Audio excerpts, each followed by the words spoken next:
Punta po tayo guys. Ang Panginoon ang aking pastol, pinagiginawa kong lubos.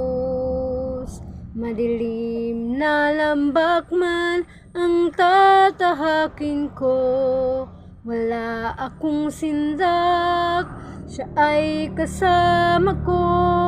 Ang hawak niyang tungkol ay siyang gabay ko. Tangnan niyang pamalo, sigla tanggulan ko. Ang Panginoon ang aking pastol, pinagiginawa ko.